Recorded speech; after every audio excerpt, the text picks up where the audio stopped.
Hello mga inahan, good Wow. afternoon. At ngayon nga ay araw ng mga patay. Kaya po kami ay dumalaw ngayon sa aming mga mahal sa buhay na namayapa na. Ayun nga, buti na lang at nakisakay kami sa aking tito Nonoy. Dahil sigurado mahirapan ang aking mama sa pagpapark doon at sigurado mahirapan siyang makisiksik dahil so dami ng mga tao ngayon, unang araw ng pagdalaw. Ayan, pati nga po mga bulaklak ay naku, nagsimahalan na rin. Sa bagay, samantala nga naman ang pagkakataon dahil minsan nga lang naman ito sa isang taon. At ayun, bumaba saglit ang aking tita Mean para bumili ng iaalay sa puntod ng aming lolo at sa kanyang nanay at tatay ng aking lolo't lola din. At ayun nga, naghahanap pa ng pupwestuhan. Ayan, nakikita niyo po ba? Sobrang dami. Oh, ang daming sasakyan.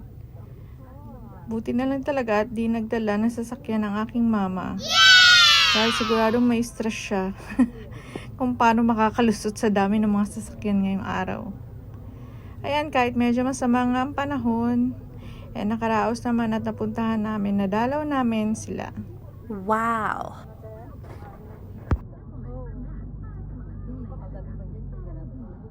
Oh, ba't ba tayo ngayon napunta?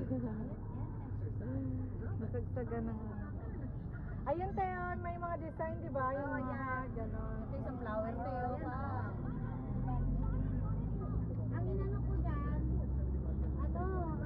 malaking fruit na puro sunflower. Ayun, ninakaw. Ay, nasi ko yung buboy, oh. May. Oo. Yan sila na. Ayun, oh.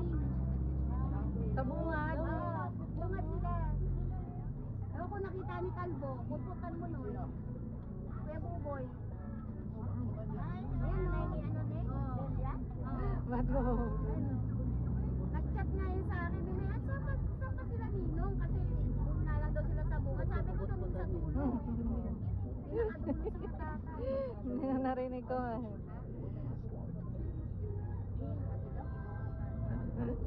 Si Dani na lang puputan mo.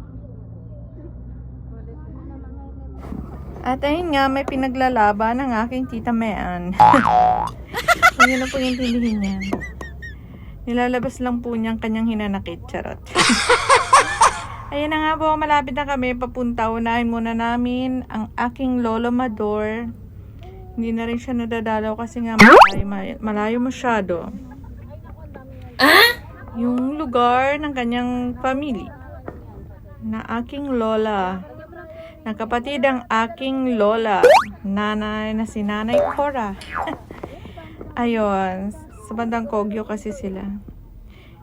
Medyo malayo talaga pag dito. Kaya pag nagpupunta kami rito, ay dinadaanan muna namin yun si Lolo Mador at ang iba pa naming mga kamag-anak. Dahil sa ganung pagkakataon lang, may oras kami para isabay sila sa pagdalaw. Ayan. Nakita nyo po ba? Ang dami, no? Ang dami. Ang totoo niyan, konti pa nga raw po yan eh. Baka magsulputan pa yan mamaya. Or bukas sa last dalaw. Kaya naman yung iba, di ba? Pinapatapos muna o bago mag-araw ng mga patay sila dumadalaw para hindi sila nakikisabay sa mga siksikan. At ito na nga dito, unahin namin ang puntod ni Lolo Mador.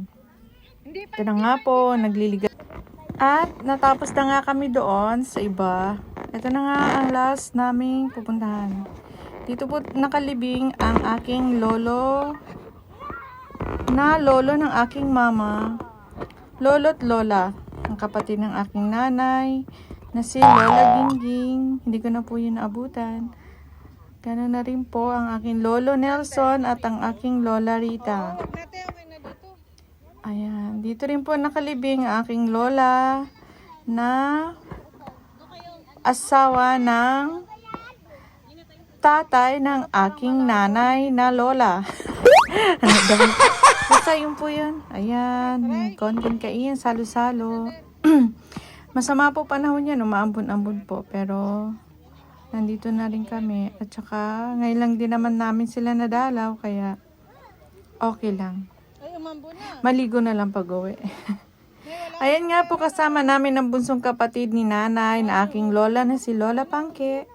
Ang aking tito Nonoy. Ang aking tita Mean.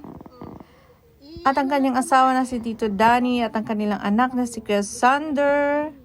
At ang kanyang pamangkin, pinsan na si Ate Trisha. Ganun din sa Ate Carlene at ang kanyang anak. At syempre habang nagpe-prepared ang aking tita, kasama na doon ang aking mama syempre. Ayan, nagsisimula na nga ako magligalig. Ayun, kasama si Kuya Sander. Diba, ginawa po namin playground dahil malawak nga naman. At ngayon lang nakalabas ng bahay. Ayan. Ayan, habang abala sa pagkuha ng pagkain. Ayan.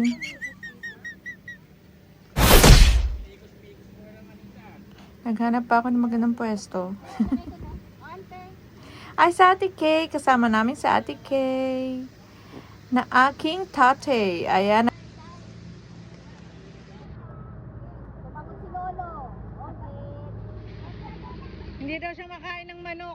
Kaya nga. Sarado yun, hindi ka makapasok yun. Alak natin dyan. Hoy, sarado yun. Alak. Ay, nalang anak. Ngayon.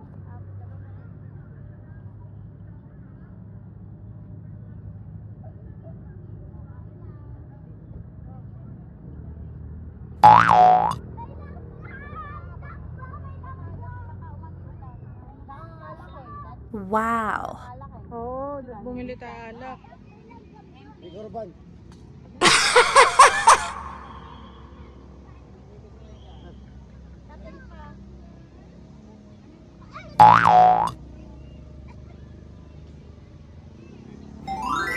At ayan, nagkakagulo na nga ang lahat dahil meron kaming munting salo-salo.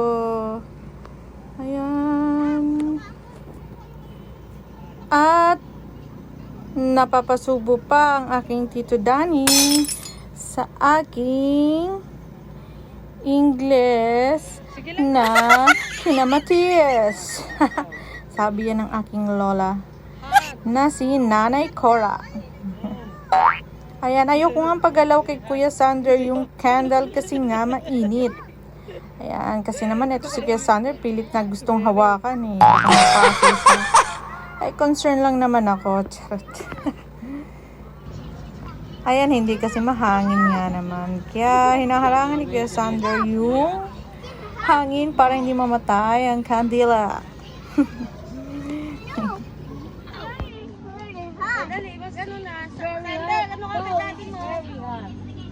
Hot. Hot.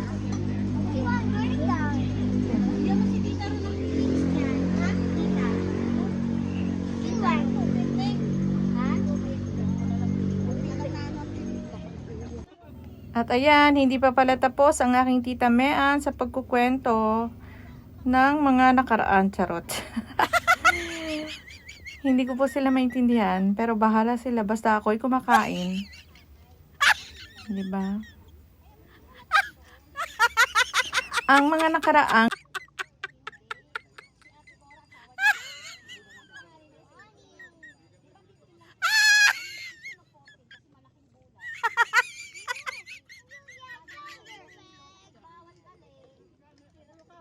ayan, sa Ate Kay, wala nang pakialam sa pinag-uusapan nilang mga nakaraan. Diba, sa ate? Masyadong seryoso.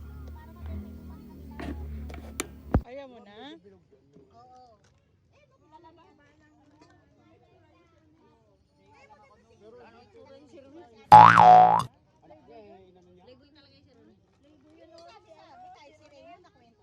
Wow.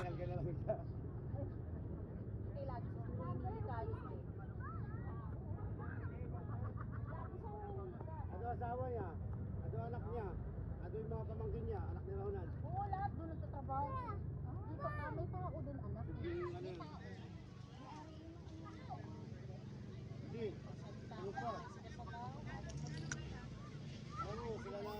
di ba? Ang ligalig ni Zaki. O, kala mo hindi umaambon yan, ha? Tuwan-tuwa siya sa maluwag na nakapaligiran. Ayan nga, inaya niya yung dalawa. Umakyat, tapos pababain din niya. Paunahin niyang bumaba at ayaw niya magpahawak. Akala mo yung hindi ang bigat ng hindi mabigat ang katawan pag tumatakbo.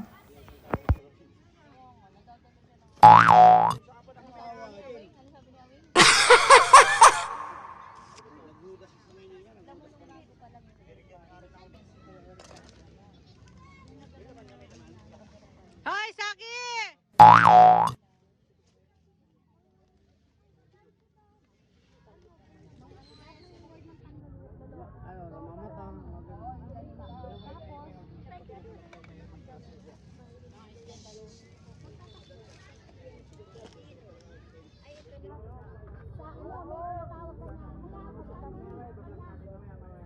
Ala, Lola, baka gumulong yan, te. Iniwan nila.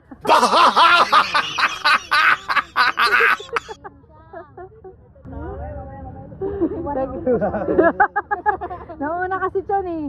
Para sila may disusing kasama. Hawak. O, doon daw kayo. Mauna daw kayong dalawa.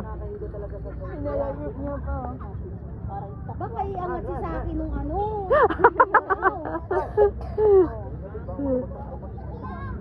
Oh, kandila. Help daw. Help me. Help me. Help me. Thank you, kuya. Ang bait naman na talaga yan, oh. Welcome. Thank you, kuya.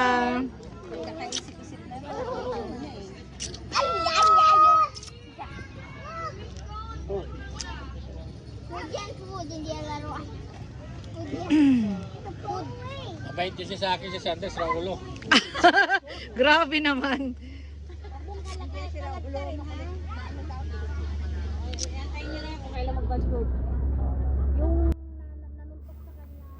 O, diba? Walang kapaguran yan si Saki. Ko po.